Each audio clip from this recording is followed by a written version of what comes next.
Hey guys, how's it going? I hope you're all doing great, as I always say. And in this video, I got a whole bunch of stuff for you. Well, the video is going to be on the shorter side, about 20 minutes. But Sunday's video is going to be a little over half an hour, so, bear with me here.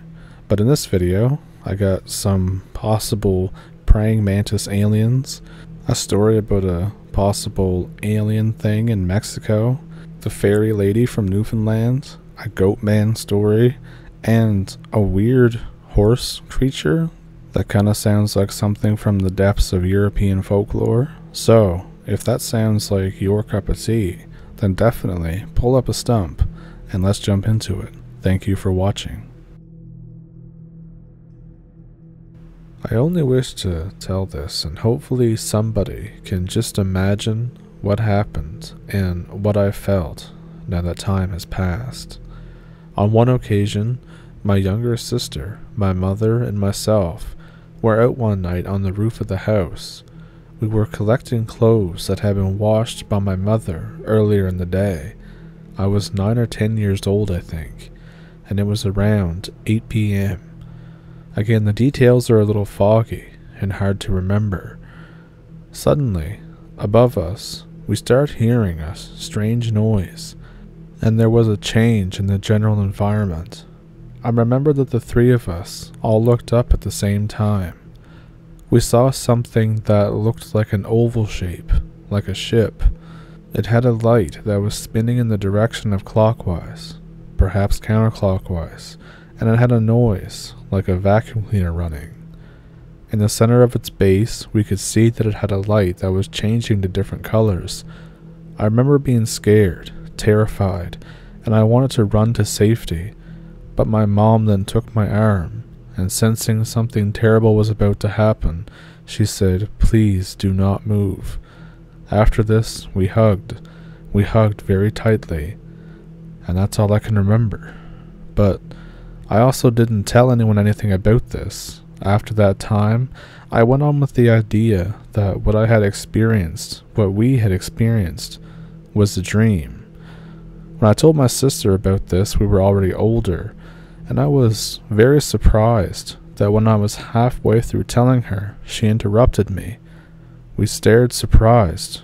Both of us knew perfectly the same story until the moment of embrace.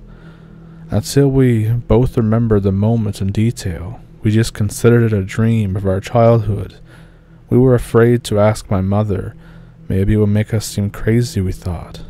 But it also filled us with a little curiosity.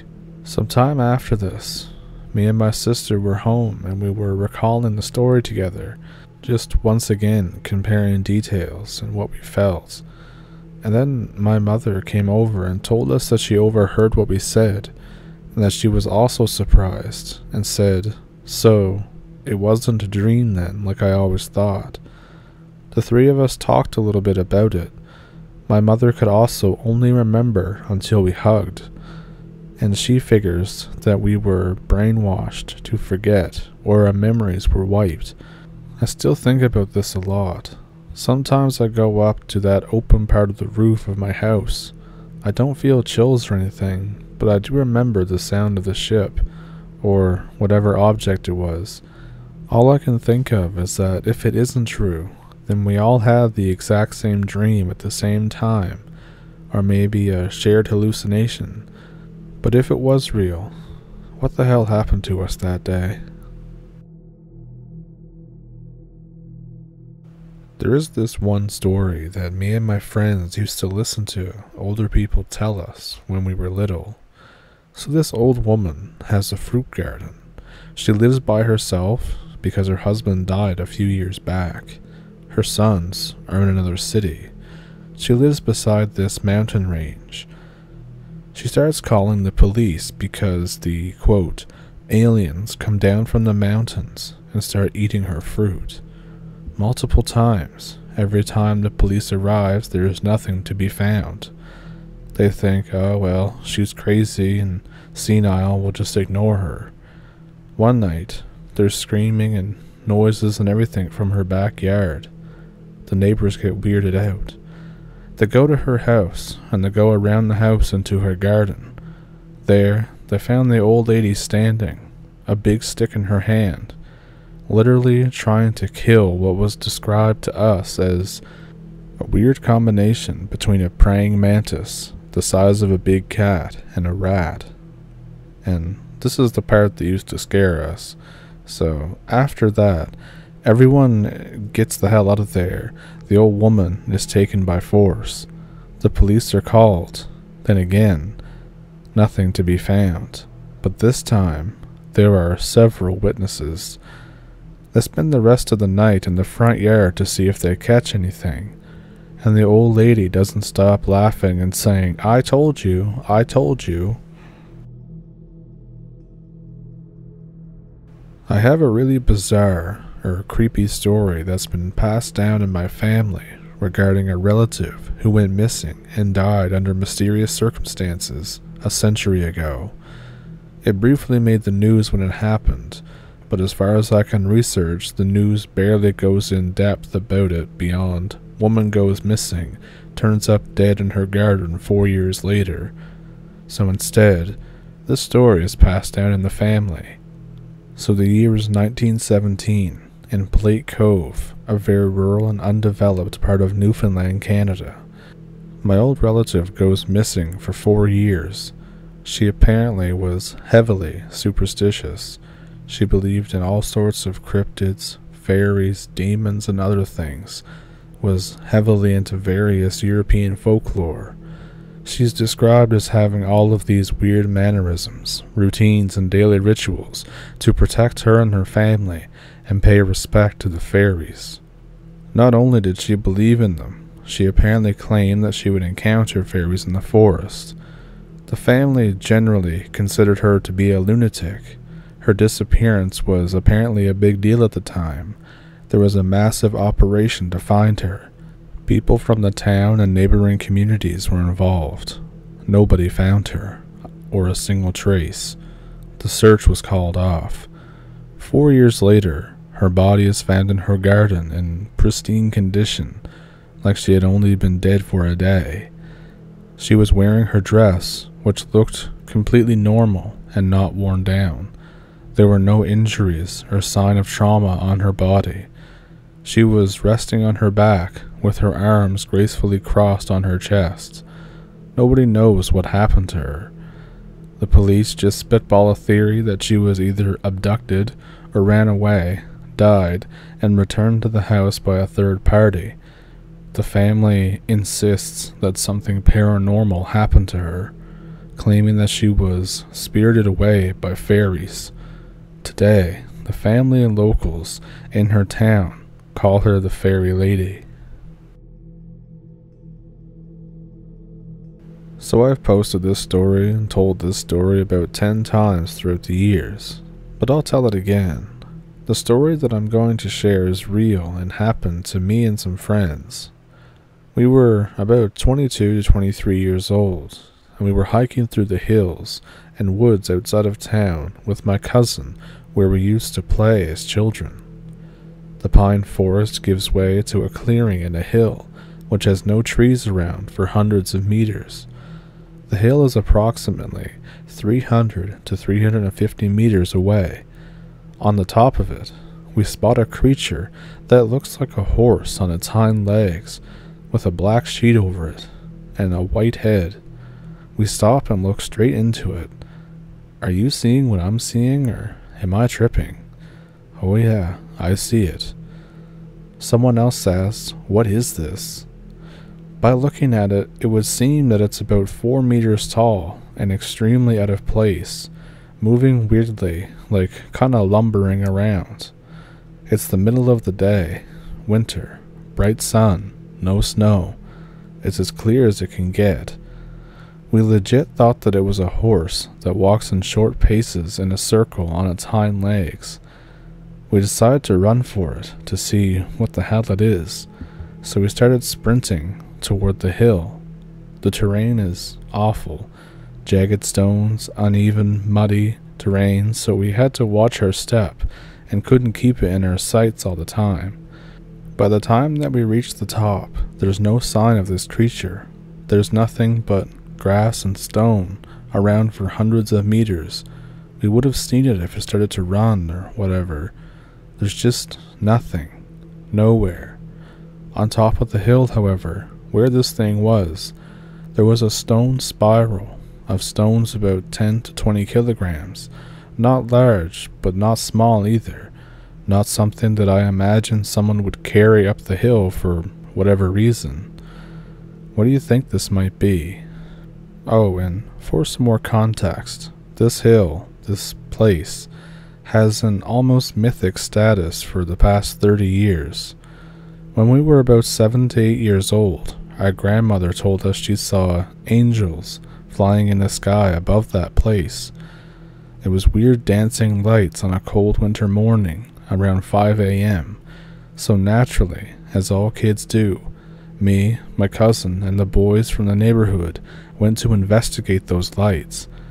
There was a crisp white snow and has fallen from the night before. Clearly, we were the first people that go there.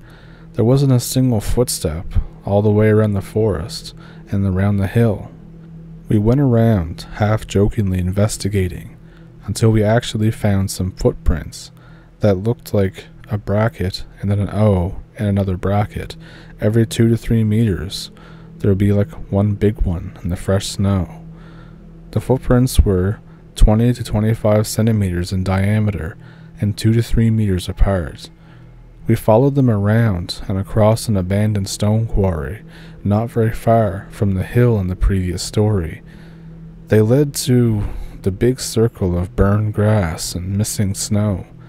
It was just 8 meters in diameter, but a perfect circle in the old quarry with nothing leading to it and nothing leading out of it except for those weird prints.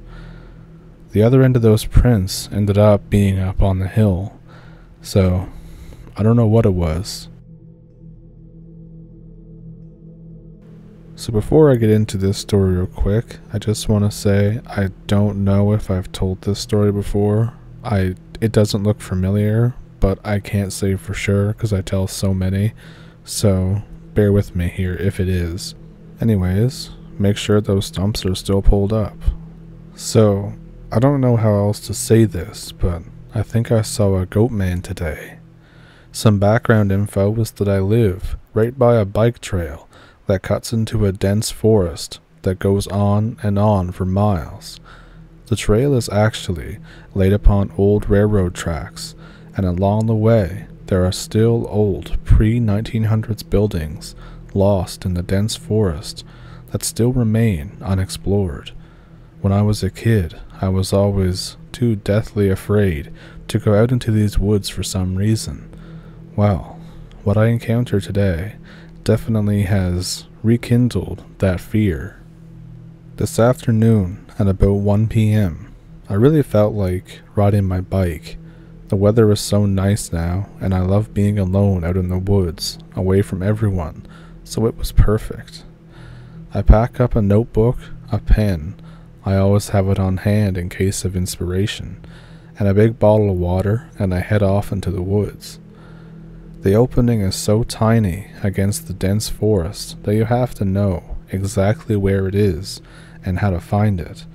It always seems spooky and mystical because it's just this black, almost doorway-looking void amidst this mountain of trees and underbrush. I speed down the hill as usual, and in a couple of seconds I reach the crossroads. One goes forward into the thickest parts of the forest, the left goes towards the city and the highway. The right goes out into these open endless fields and farmland with big patches of forest spread throughout. I sat there for a little bit, took a drink of water, and I headed right. I hadn't been out very far past the fields before, and I have a day to kill, so I keep going and going and going. I passed the open fields and the huge pastures.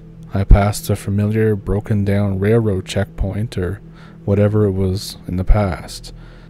I go past the one single house that lies just outside of the trail, past the huge rusting metal bridge.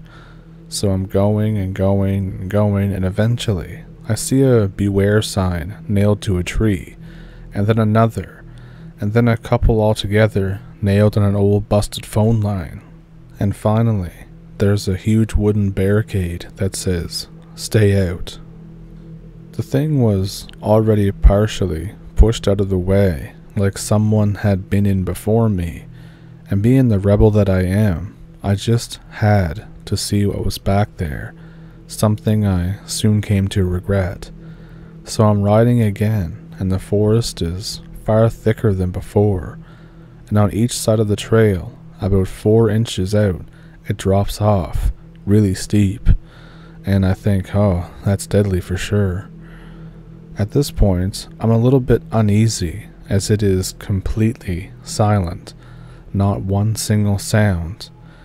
I mean, this is a deep, thick forest. Why am I not hearing any insects or any animals?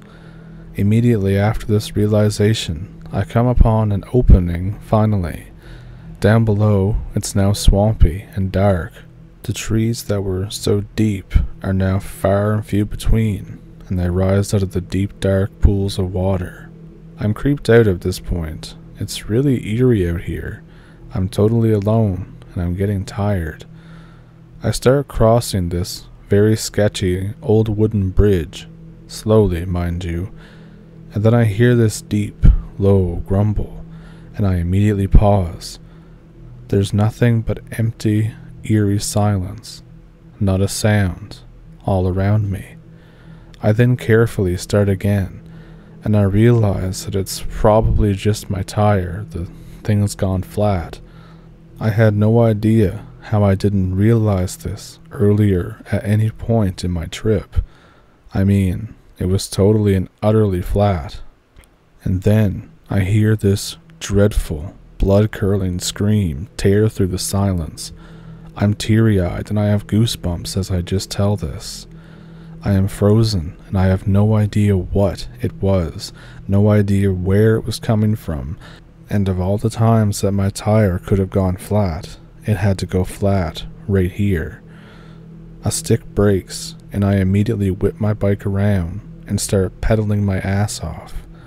All of a sudden, I start hearing something crashing in the woods, and I don't dare look out there. I am swerving all over this really terrible trail because it's covered in pebbles, holes, and cracks, broken branches, and all kinds of other stuff that can totally kill me at this speed. And somehow, before I didn't see these clumps of white, stringy fur all caught up in the trees along the trail. The sounds of something racing through this dense, thick brush are so loud that I can hear it over my horrendously, obnoxiously flat tire, squishing and squashing on the ground, as I am almost spinning the chain off the gear. At this point, a million things are racing through my mind. My legs are absolutely burning from riding so far out into the woods, and now blazing back on this damn flat tire. I swerve right on the edge of the trail, and the sandy, pebbly shit went flying into the trees. I jumped over a huge pothole and heard another loud-ass scream. That didn't even faze me at this point. I'm just pounding my legs.